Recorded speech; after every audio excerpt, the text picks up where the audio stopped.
Hey everyone, Professor Snart here. I'm just going to do a quick walkthrough of this new writing history discussion that I've set up. So it obviously follows from what we did in class on Wednesday in terms of trying to get a handle on this idea of the shape of an essay and really the shape of the paragraph. That's what we worked on. So the paragraph you were writing obviously was much more informal and kind of personal experience than the more formal academic writing that we'll do, but the shape idea still applies. So you'll find the assignment in the writing history discussion area. There's a description of what to do. Basically, you'll find yourself with a partner. You post your paragraph that you wrote in class, and then that's really all you have to do for your part. And then once your partner's posted, you can go in and reply to their original post. I'll show you what that'll look like in a second. So that you're duplicating their text in your reply to them. But then you're going to mark up that text by labeling the pieces.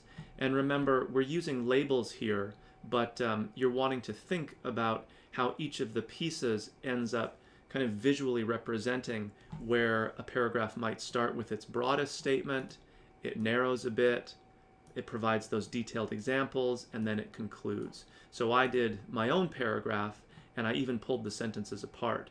And I labeled them and I color-coded them here. Again, like I mentioned, the exact colors you use don't really matter as long as you can see them on the screen and they look different enough from each other that you can sort of see how the pieces separate. So remember that the kind of ideal we're going for is to be able to see the way that we start fairly broadly, then we kind of narrow, and then those examples, and then that quick conclusion here. So you can sort of see that stick figure shape. That's the ideal, but of course if you see something in your partner's paragraph that you're not really sure how it fits, or if it just seems a little bit out of place maybe, you can indicate that in your post to them. It's an ungraded exercise. It's just going to be marked complete or incomplete. So it's really important in terms of your working with your partner's work that you identify areas that maybe aren't, in your opinion, quite conforming to that shape of a paragraph idea. Don't just label things what you sort of want them to be, or maybe they should be according to the pattern, if they're not really those things. So if I click myself into the discussion board here, you can find my example again that you can look at, but you'll also see yourself with a partner.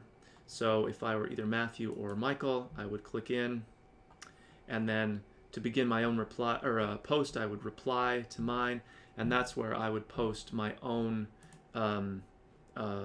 text from my paragraph. So just paste it right in here.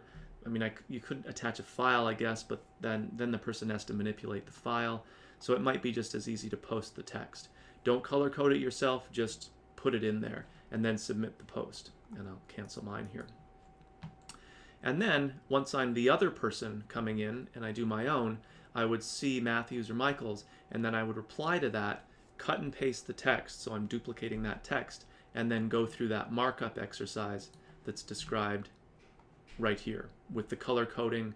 Maybe you want to pull the sentences apart and even write the labels in, so it's easy for the other person to see. And then obviously provide a little response about great work, everything looked really good, it was interesting, and then identify maybe areas that you weren't really sure what to label it, or it didn't seem like quite the right thing in the right spot, or whatever the case might be. Okay?